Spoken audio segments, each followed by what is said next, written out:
सबसे पहला ग्राफ है कांस्टेंट फंक्शन का ग्राफ, कांस्टेंट फंक्शन, ठीक है। मतलब कांस्टेंट फंक्शन मतलब f(x) इज इक्वल टू कोई भी constant k can be any value 2 3 4 5 से कुछ भी हो सकता है, प्लस माइनस कैसे भी हो सकता है, ठीक है। जैसे फंक्शन ऐसा जैसे 5y इज इक्वल टू 5, इसका ग्राफ कैसे बनाएंगे, बहुत सिंपल है ना। y इज इक्वल टू 5 से पास होने वाली line parallel to x axis, पता है तुम्हें, तो यहाँ k लिखा है तो यहाँ k लिखो, ठीक है। तो ये लाइन हो गई,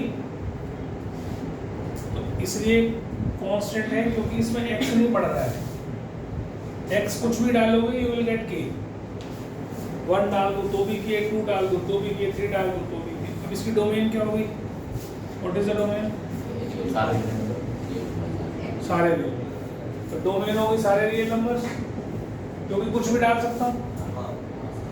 और रेंज क्या होगी, रेंज होगी k, है ना, k ही आएगा सबका आंसर, यही आने वाला है k।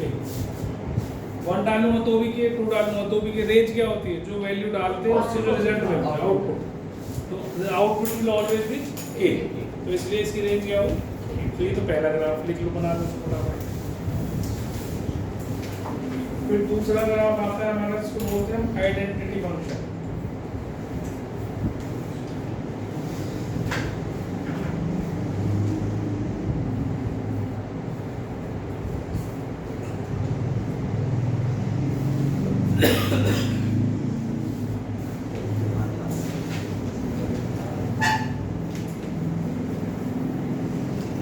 आइडेंटिटी फंक्शन, हाँ, आइडेंटिटी फंक्शन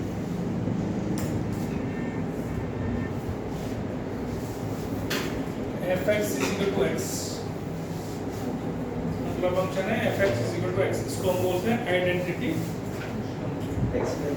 मतलब जो x डालोगे वही y आ जाएगा, आइडेंटिकल होगा ना, जो x डाला वही y आ जाएगा, क्योंकि यहाँ 1 डालूंगा तो यहाँ भी 1 आ जाएगा। f(x) means y, f(x) means y, तो y is equal to x है मान लो, तो जो x डालूंगा तो y भी 1, x को 2 डालूंगा तो y भी 2, 3 डालूंगा तो 3, ठीक है। तो इसका मतलब इसका ग्राफ कैसे बनेगा, ग्राफ बनेगा इसका ऐसी लाइन जो ओरिजिन से पास होकर जा रही है और ये 45 डिग्री का एंगल बनाती है। ये 45 डिग्री का एंगल क्या बनाती है, क्यों बनाती है, स्लोप पढ़ाऊंगा जब स्ट्रेट लाइन में समझ में आ जाएगा, ठीक है। तो ये होगी हमारी y is equal to x line, this is y is equal to x, ठीक है। तो इसकी डोमेन भी r और रेंज भी r, तो इसकी रेंज भी r, डोमेन भी r, दोनों होगी सर इसमें हमेशा 45 पड़ेगी, हमेशा, आइडेंटिटी में हमेशा बनेगा 45। अभी समझा दूंगा इसको मैं, फिजिक्स में शायद तुमने पढ़ लियो, मेरे को नहीं पता, पर फिजिक्स वाले बच्चों को बताओगे, तुझे तो नहीं पता होगा, तो पढ़ाया सबने y is equal to mx plus c, angular, ये स्लोप कहलाती है, स्लोप का मेजर है ना, ये स्लोप है, x का जो कोएफिशिएंट होता है दैट इज कॉल्ड स्लोप, और स्लोप यहाँ पर स्लोप होती है tan थीटा, वो 1 है, तो थीटा क्या होगा 45 डिग्री, ये tan 45 भी बनेगी ना, तो theta will always be 45 degree अगर यहाँ पर 1 है, m 1 है, तो यहाँ 1 ही तो है, x कोएफिशिएंट क्या है 1। अभी समझा दूंगा मुझे, चलेंगे स्ट्रेट लाइन में,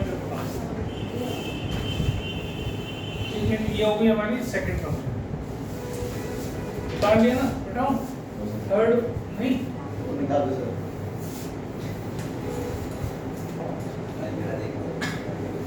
हो गया। थर्ड आता है हमारा modulus function, modulus function,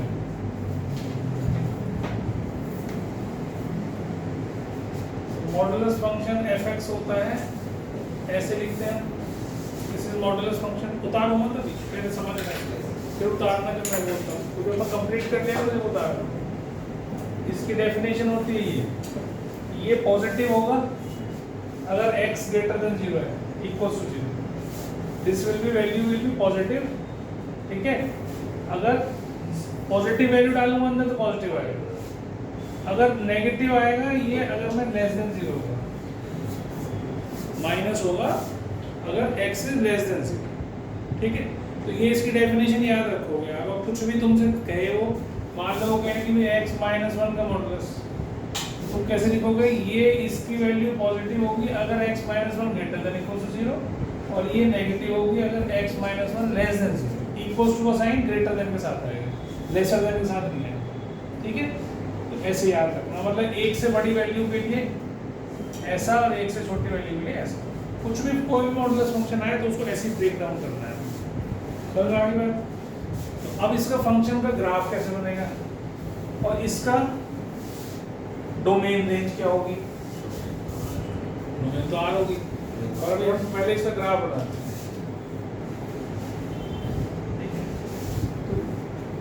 F X is equal to X तो अभी बनाया हमने आइडेंटिटी फंक्शन में। क्या बनाया हमने? ऐसा ये बनाया ना हमने इससे पहले वाले में।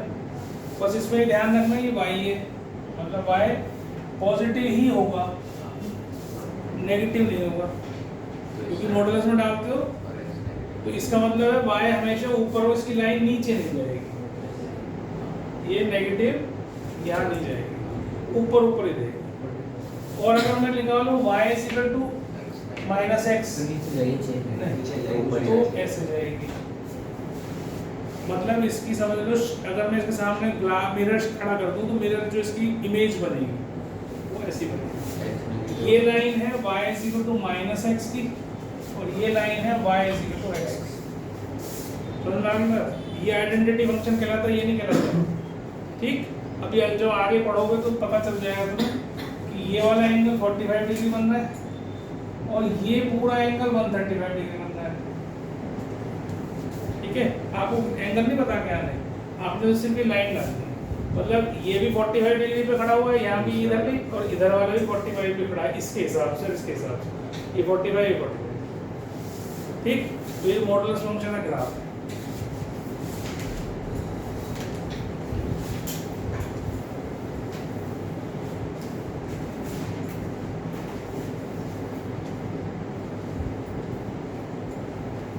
ठीक है जी,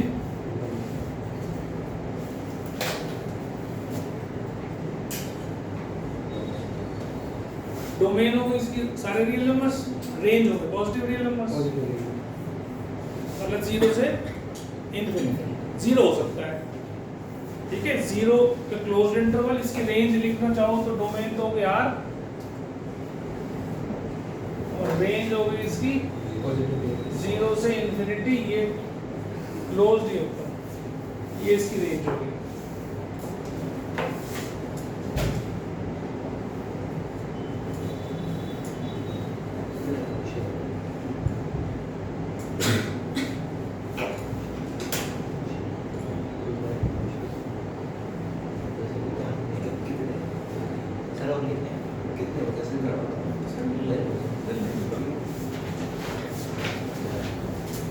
बता दूं? बता दूं क्या? इसके बाद अगला है हमारा, इसको बोलते हैं ग्रेटेस्ट इंटीजर फंक्शन। ये इसको थोड़ा समझ के करना है ना, इसको देख कर ही कह रहा होगा कि अजीब से क्वेश्चन है, अजीब से ग्राफ है ना। इसको बोलते हैं ग्रेटेस्ट इंटीजर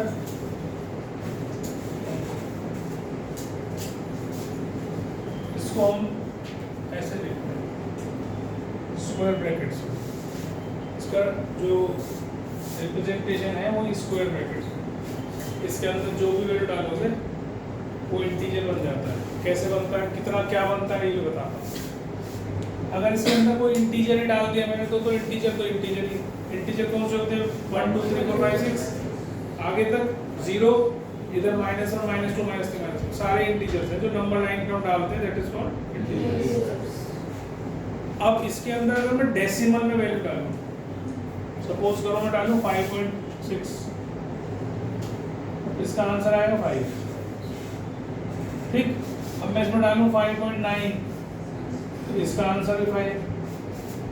अगर मैं इसके अंदर 5.1 डालूं तो भी इसका आंसर 5। ठीक, अब इसके अंदर मैं डाल दूं 4.9 तो इसका आंसर 4। तो ऐसे ऐसे समझो कि अगर कोई नंबर ये 0 है, ये 1 है, ये 2 है, ये 3 है, ये 4 है, ये 5 है। अब 4 से 5 के बीच में कोई भी मैं वैल्यू डालूंगा तो उसका आंसर 4 आएगा, उससे पहले वाला इंटीजर।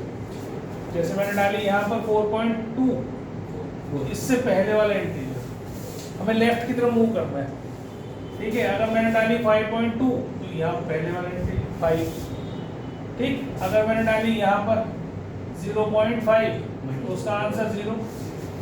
0.5 से पहले इंटीजर क्या आता है? 0। अब अगर मैंने डाली यहाँ पर -0.5 उससे पहले वाला, समझ में आ गई बात? तो हमें इंटीजर बनाना है और उससे पहले वाला लिखना है, जो इसका पूरा पार्ट है, ठीक है। तो ये तो एक बात समझ में आ गया कि भी ग्रेटेस्ट इंटीजर फंक्शन होता क्या है, कैसे हम निकालते हैं। तो इंटीग्रल वैल्यूज तो सेम रहती हैं और कोई भी डेसिमल वैल्यू डालते हैं तो उससे पहले वाला इंटीजर बन जाता है, ठीक है। अब मैं इसका ग्राफ बना रहा हूँ, उस ग्राफ को आप पहले बनाने साथ साथ में मैं बता भी दूँगा किस तरीके से। वैसे पहले सीख लोगे तो ज़्यादा अच्छा है, क्योंकि बनाने में गलती कर लोगे।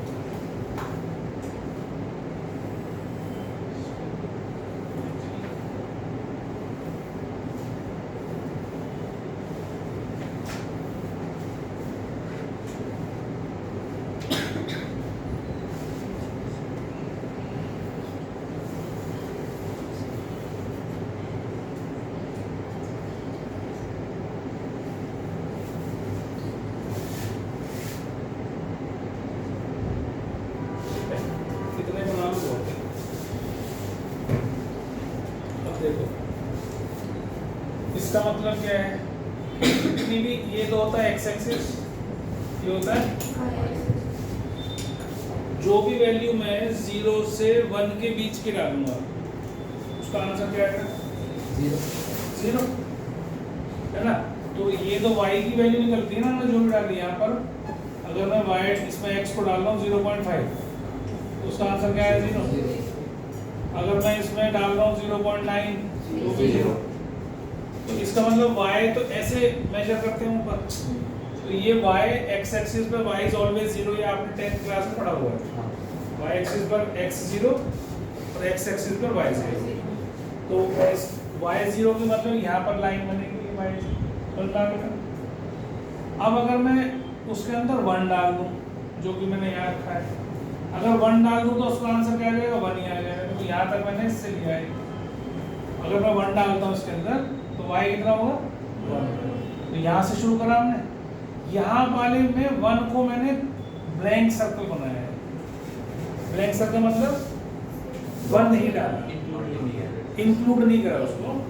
तो 1 डाला मैंने यहाँ पर, क्योंकि यहाँ डालता तो y1 हो जाता, 1 पे तो 1 ही होता, तो y1 तो यहाँ है, इसलिए मैंने इसको ब्लैंक कर दिया। समझ में आ गई बात मेरी? फिर मैंने y1 यहाँ डाला, फिर उसके बाद मैंने आगे जितनी भी वैल्यू डाली 0 1 से 2 तक की, सबका आंसर 1 ही आया। 1 से 2 के बीच की वैल्यूज का y क्या आएगा? 1 है ना। तो 2 ब्लैंक कर दिया मैंने, क्योंकि 2 पे तो फिर यहाँ आ जाएगा, तो 2 पे ब्लैंक कर दिया। ऐसे ही अगले वाले में चले गए, फिर 2 से लेकर 3 के बीच में जो भी वैल्यू डाली मैंने, सबका आंसर क्या आया? 2 आया, तो 2 आ रहा है, 3 ब्लैंक कर दिया मैंने। समझ में आ गई बात? तो इसका मतलब ये स्टेप फंक्शन भी कहलाता है, सीढ़ियाँ जैसी बन जाती है। सीढ़ियाँ बन रही है ना। अब नीचे आ जाओ, नीचे में आओगे तो ये है -1 यहाँ, ये है -2 यहाँ। अब 0 से -1 के बीच में जो भी वैल्यू डालूंगा, 0 से -1 के बीच में जो भी वैल्यू डालूंगा तो -1 ही बनेगा, तो -1 बनेगा, ठीक है। ऐसे ही -1 से -2 के बीच में डालूंगा तो ये।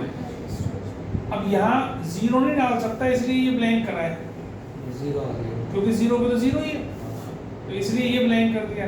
अब ऐसे ही यहाँ से -1 नहीं डाल सकता, क्योंकि -1 का तो -1 रहेगा, तो वो इसमें इंक्लूड हो गया, -1 इसमें इंक्लूड हो गया, और उससे छोटी वैल्यूज जो है वो इसमें इंक्लूड हो गई। समझ में आ गई बात? तो इसको इस तरह से ग्राफ बनाते हैं, this is called greatest integer function, ये स्टेप फंक्शन, सीढ़ियाँ हैं, है ना, स्वर्ग की सीढ़ी। अब इसका डोमेन क्या है? कुछ भी सारे डाल दो, कुछ भी डाल दो, तुम्हारे क्या फर्क है? डोमेन क्या हो गया? All real numbers. और रेंज क्या होगी? इंटीजर्स। केवल इंटीजर्स। इंटीजर ही आने और कुछ आने नहीं। तो इसका मतलब इंटीजर लिख दो इसको, तो इसको आप z प्लस नहीं z ही लिख दो बस, ऑल इंटीजर्स। ठीक है, कर लो उसको फटाफट बना दो। इसका ग्राफ बनता है कुछ ऐसा।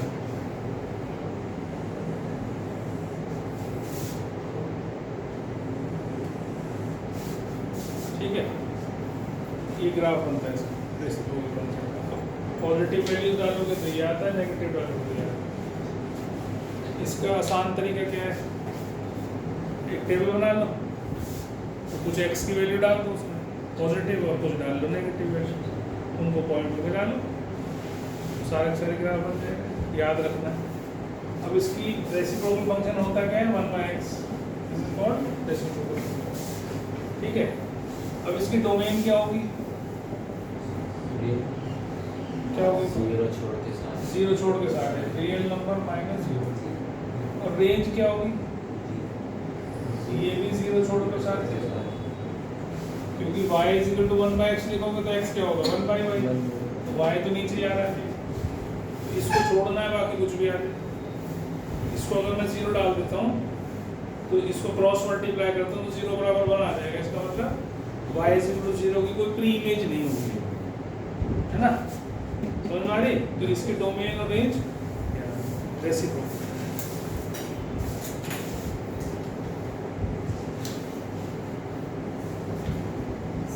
हाँ जी बोलो। ये ग्राफ की लाइन से कभी मिली नहीं, never।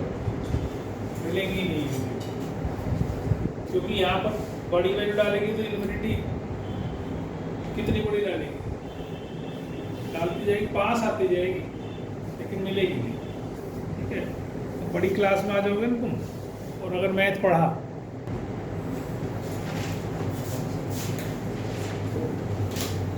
स्क्वायर रूट नाम से ही पता चलता है ना, fx इज इक्वल टू, ठीक। तो इसका जो ग्राफ है वो बनता है ऐसा। ये पैराबोलिक शेप होती है वैसे। अभी हम पढ़ेंगे आगे, y square is equal to 4ax, ये पैराबोला होता है। जब हम चैप्टर पढ़ेंगे पैराबोला में तो वहाँ पे आएगा। ठीक है, इसको दोनों तरफ अगर ये y लिख के स्क्वायर कर लूँ तो y square is equal to x, ऐसी शेप होगी ना, है ना? इसका जो ग्राफ होता है पैराबोला कहते हैं, इसका ग्राफ होता है ऐसा। This is called parabola. ठीक है, राइट साइड ओपन होता है, लेकिन क्योंकि यहाँ y जो है वो पॉजिटिव ही है, नेगेटिव तो आएगा नहीं। कल हमने डोमेन रेंज पढ़ा था ना पिछले क्लास में। अब यहाँ x की जो भी वैल्यू डालूंगा मैं, एक तो पॉजिटिव ही डालनी पड़ेगी रूट के अंदर, और y भी मेरा पॉजिटिव ही मिलेगा, नेगेटिव नहीं मिलता। कुछ भी डाल लो उसके सामने तो पॉजिटिव ही आएंगे। इसलिए मैं नीचे वाला ग्राफ नहीं बनाता हूँ, क्योंकि यहाँ तो y नेगेटिव वाली वैल्यू आ जाती है ना, ये y पॉजिटिव वाली वैल्यू, तो इसलिए इसका जो ग्राफ है वो ऐसा बनेगा। ठीक, डोमेन क्या होगी इसकी? जीरो से इंफिनिटी। ये डोमेन होगी। रेंज क्या होगी? जीरो से। ठीक है, बोलो बोलो बताओ। ठीक है, बोला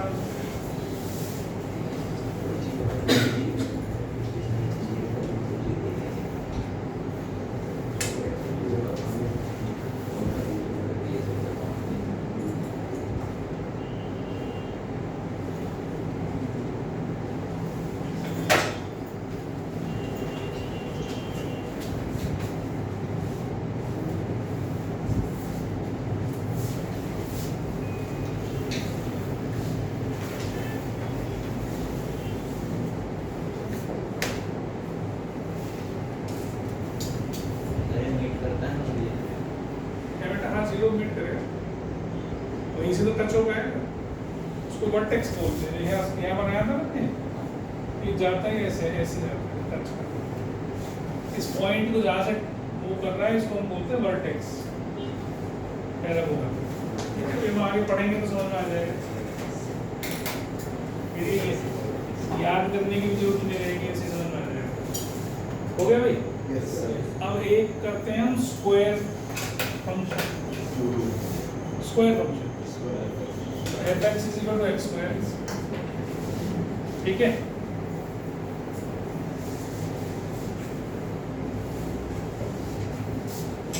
अब ये जो इसका ग्राफ है वो ऐसा बनेगा, ये पैराबोला शेप है, ये कप शेप है, ठीक है। पहले वाला वो था जो तुम उसमें पढ़ते हो फिजिक्स में, प्रोजेक्टाइल मोशन पढ़ लिया यस सर। और कहते हैं ना, यस सर। तो आधा ये मिलता है ना जाके, जो आधा पार्ट है वो प्रोजेक्टाइल में, पैराबोलिक शेप पार्ट वही होता है जो पत्थर बैठते हैं, ठीक है। अच्छा, अब इसमें x को चाहे पॉजिटिव डालो चाहे नेगेटिव डालो, y तो पॉजिटिव आ रहा है, इसीलिए नीचे नहीं है, ये ऊपर ही है ना, क्योंकि स्क्वायर है यहाँ पर। इसका शेप पता चल गया, डोमेन तो सारे दिए नंबर्स, और रेंज 0 0 0 समझदार हो गए, ठीक है ना।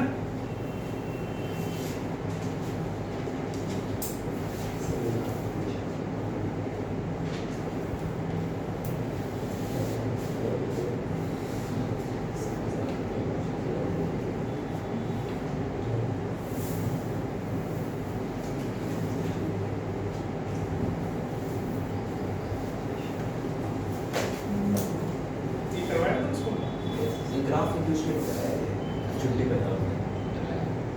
ये वाला स्क्वायर वाला हटा दूं। इसके बाद आता है हमारा क्यूब फंक्शन।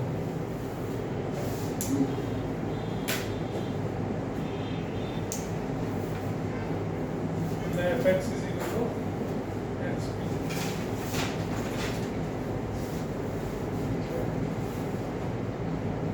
ठीक है, क्यूब फंक्शन है आपके पास, ऐसे समझ लो, वैसे याद रखोगे इसको, वैसे तो ऐसे याद रखना नहीं चाहिए, लेकिन मैं ऐसे बता रहा हूँ कि जो स्क्वायर फंक्शन था उसमें पैराबोला की टांग पकड़ के मोड़ होती, ऐसा बन गया वो, ये ऊपर वाले टांग उसको छोड़ दिया ऐसे, तो ये क्यूब फंक्शन हो गया, ठीक है। सिमेट्रिकली ऑपोजिट क्वाड्रेंट्स, जैसा ऊपर है वैसे ही ऑपोजिट क्वाड्रेंट है, ठीक है। तो इसको हम क्यूब फंक्शन बोलते हैं। अब इसका डोमेन सारे रियल नंबर्स और रेंज और रियल नंबर्स। क्यों? क्योंकि x = y⁴ हो जाएगा। अब चाहे पॉजिटिव डाल लो चाहे नेगेटिव, किसी का भी क्यूब रूट निकाल सकते हो आप। -8 का क्यूब रूट -2 होता है ना, तो नेगेटिव नंबर्स का भी स्क्वायर रूट नहीं निकाल सकते, क्यूब रूट किसी का भी नेगेटिव नंबर का निकाल सकते हैं। तो इसलिए रेंज इसकी सारे रियल नंबर, डोमेन इसकी सारे, ठीक।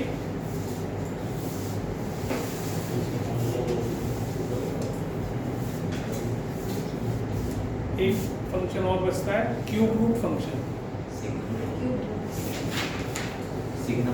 हाँ, सिग्नम भी एक क्यूब लॉग कराया तुम्हें, लॉग है नहीं उसमें, शायद एनसीईआरटी में लॉग है, देखिए तो क्यूब रूट फंक्शन का ग्राफ हो गया, डोमेन इसकी सारे रियल नंबर्स और रेंज इसकी और रियल, डोमेन रेंज दोनों को सेम। क्लियर होगी बात? एक लास्ट बच गया सिग्नम फंक्शन।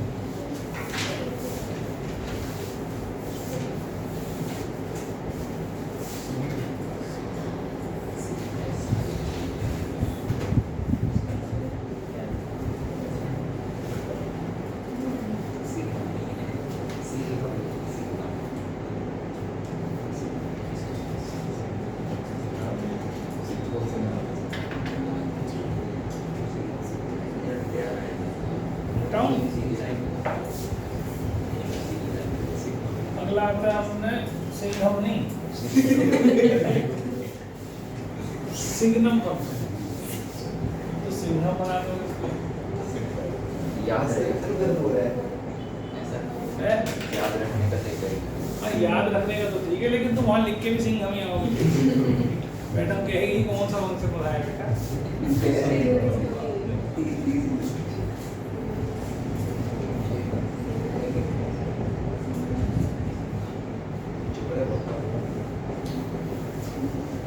ये सिग्नल फंक्शन है, मॉडुलस x अपॉन x जब x 0 ना हो, जब 0 हो तो 0। ठीक है, अब इसको थोड़ा सा हम मॉडुलस को खोलते हैं। मॉडुलस खोलते हैं तो हमारे पास दो वैल्यू थी मॉडुलस में, देखो हमने करा था ऐसे लिखा था प्लस x जब x greater than equal to 0। ठीक है, अब यहाँ 0 ग्रेटर देन इक्वल टू मत लेना क्योंकि इक्वल टू में तो 0 है, और ये माइनस था जब x लेस देन 0। तो ये इसमें लगाते हैं, तो ये ऊपर x बाई x कब, जब x ग्रेटर देन 0, क्योंकि जब 0 नहीं है तो इसका मतलब या तो छोटा होगा x या बड़ा होगा, है ना। तो हमने पहले लिया बड़ा, जब हमने पॉजिटिव लिया तो इसका आंसर क्या आ रहा है 1, और 0 पे तो 0 ही है। और जब हमने लेस देन 0 लिया, नेगेटिव लिया, तो ये माइनस x अपॉन x मतलब -1 आया। तो सिग्नम फंक्शन हमारा एक्चुअल में कैसे बन गया, ये बन गया 1 0 -1 जब x ग्रेटर देन 0, जब 0 और जब लेस देन 0। ठीक, अब मैं कुछ भी वैल्यू डाल दूं इसके अंदर, एनी वैल्यू, इसका आंसर 1 0 या -1 ही आएगा और कुछ आ ही नहीं सकता। तो रेंज इसकी क्या होगी 1 0 -1, दिस इज द रेंज। और डोमेन तुम कुछ भी डालो, ऑल रियल। इसका ग्राफ कैसे बनेगा वो भी देख लो, इंपॉर्टेंट चीज ग्राफ ही है। अब x ग्रेटर देन 0 का मतलब पॉजिटिव वैल्यूज, तो वो सारी इधर होती हैं। तो यहाँ अगर उसकी वैल्यू क्या है, y की वैल्यू y होता है ना, y की वैल्यू क्या है 1, तो इधर से हम डालेंगे तो ये ऐसे बनाएंगे। ये कौन से वाले का लिए है, ऊपर वाले के लिए, ये है y 1 है, y 0 पे तो ये 0 है, ये तो 0 ही है। ठीक है, और इधर y -1 पर इधर, वैसे देखो ये दो कांस्टेंट फंक्शन है ना भाई, हमने अभी पढ़ा था y k कांस्टेंट फंक्शन, उसमें हम पूरी लाइन लेते थे, आप लेते थे ना, क्योंकि उसमें हमें ये नहीं दे रखा होता था कि हमें x लेना क्या है, क्या है, दो अलग अलग चीज डिफाइन करिए। अगर पॉजिटिव वैल्यू है तो आंसर आएगा 1, तो अगर मैं इसको सीधा ले लूंगा तो इधर तो x की नेगेटिव वैल्यूज भी ले ली मैंने ग्राफ में, है ना। तो इसलिए मेरे को इधर वाला ग्राफ नहीं बनाना है, इधर वाला ग्राफ बनाना है केवल। और ऐसे ही यहाँ पर समझ में आ रहा है तो आप देखो, समझ में आ नहीं रहा, कहीं और घूमूंगी तो हैं, तब वो ग्राफ में आती है हो जाती है बेटा बीच में, इधर ध्यान दिया करो, कुछ और ही सोचने लगते थे। मैं कह रहा हूँ कि अब हमारा फंक्शन क्या है, f(x) 1 होगा अगर 0 से बड़ी वैल्यू है। ठीक, तो 0 से बड़ी वैल्यू x की कहाँ होगी, इधर राइट साइड पे, तो y की वैल्यू 1 इधर ही होगी। अगर मैं इधर लूंगा तो y की वैल्यू तो नेगेटिव हो, x की वैल्यू नेगेटिव हो जाएगी, तो वहाँ नहीं बनाना। ऐसे ही जब x इज लेस देन 1 0, तो इधर होगी नेगेटिव वैल्यू, तो y की वैल्यू कितनी होगी -1, यहाँ -1 और यहाँ 1, ये ग्राफ है। ठीक है, x0 पे y0 तो है ही तुम्हारे पास। अच्छा, इसमें बस खास एक बात और रख लेना ध्यान, क्योंकि ये 0 0 पे तो यही होगा। अब अगर मैं इसके अंदर ये मेरे को इसको y 1 को इंक्लूड नहीं करना है, क्यों नहीं करना, क्यों नहीं करना है, यहाँ मैंने 0 ब्लैंक सर्किल भी बनाया, क्योंकि इस y एक्सिस पर x 0 होती है हमेशा, है ना। अगर x 0 होगा तो मैं तो 0 आ गई ना वैल्यू। तो अगर मैं इसको ब्लैंक नहीं बनाऊंगा, सर्कल को ये ब्लैंक नहीं करूंगा, इसका मतलब मैंने उसको 0 पर भी 1 इंक्लूड कर दिया, और नीचे भी ऐसे ही बनेगा ब्लैंक सर्कल, क्योंकि 0 पर 0 है, 0 पर तो यहाँ पॉइंट है, और इसमें कोई भी पॉइंट ले लूँ, इस पे x कोऑर्डिनेट हमेशा 0 होता है। तो इस पर अगर मैं 0 रख रहा हूँ तो हमारे पास वैल्यू 1 नहीं आ सकती, तो इसलिए x को 0 कंसिडर हमें करना ही नहीं। आगे बात समझ में? तो ये सिग्नल फंक्शन का ग्राफ है, बस यही ग्राफ है। आप इसके डोमेन रेंज बताई थी हमने, और ये माइनस सारे रियल नंबर्स, और रेंज क्या हुई? लिख देता हूँ डोमेन रियल नंबर, और रेंज क्या होगी? बस 1 से 1 नहीं, -1 1 0 -1 बेटा। ये वो नहीं है, इंटरवल नहीं है, ये तो एग्जैक्ट वैल्यूज है, 0 ही होगी या 1 होगी या -1, ठीक है? इंटरवल में बोलते हैं, ऐसे जिसको बोल रहे हैं।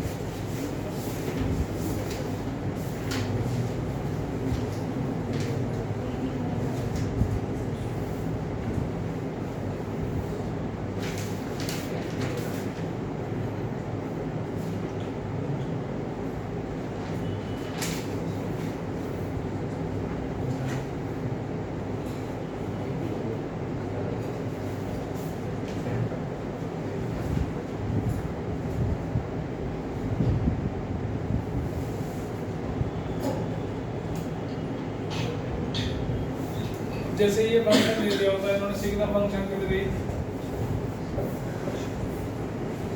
ये कह रहा है इसकी डोमेन रेंज बता दो जरा, इसके डोमेन रेंज बता दो। क्या बोला जा रहा है? ये बता दूं सर, लिख लो।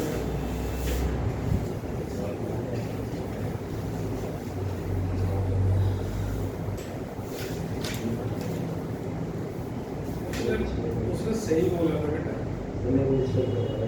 हैं? डिस्टर्ब नहीं कर रहा, वो सही बोल रहा था, तुमने तो धमका दिया। सॉरी बता दो उसको, तो बना दो 1 - 1 0 लिख देना।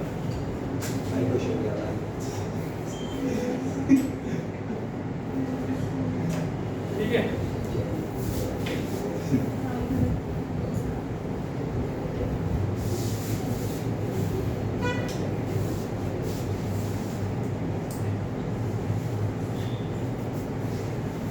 फंक्शन केवल यही दिया है इसका, ये सिग्नल फंक्शन नहीं है, ये भी ध्यान रखना। सिग्नल फंक्शन जो है उसमें x = 0 पे 0 भी होती है, वो कंडीशन नहीं है ना, इसमें खाली ये दिया है। तो इसकी डोमेन क्या होगी? इसकी डोमेन होगी ऑल रियल नंबर्स एक्सेप्ट 4 4 4 नहीं रख सकता ना इसमें, अगर 4 रख दिया तो इसकी डोमेन क्या होगी? r - 4, है ना? रेंज क्या हो जाएगी? रेंज केवल 1 और -1 ही होगी, क्योंकि इसको अगर मैं मॉडुलस को खोलूंगा तो एक बार प्लस आएगा, एक बार माइनस आएगा, है ना?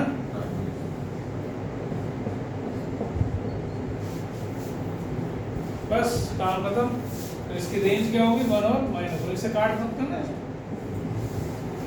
जो मॉडुलस वाला तुम्हारा कंसेप्ट है उसको याद रखना, हर जगह मॉडुलस तुम्हें याद रखना पड़ेगा, कुछ भी आए मॉडुलस के साथ तो वही डेफिनेशन लगानी जो तुमने पहले लिखी है, ठीक है? तो इसकी वैल्यू कभी भी तुम पॉजिटिव ले लो चाहे नेगेटिव ले लो। अब इसमें क्या था कि अगर x > 4 है, या कह लो x - 4 > 0 है, तब तो ये पॉजिटिव है। अगर x - 4 < 0 है तो ये नेगेटिव है। तो इसकी रेंज जो आएगी 1 और -1, ठीक है? 0 नहीं होगा, 0 आ सकती है, तो बता, खुद बता। वैसे क्वेश्चन किस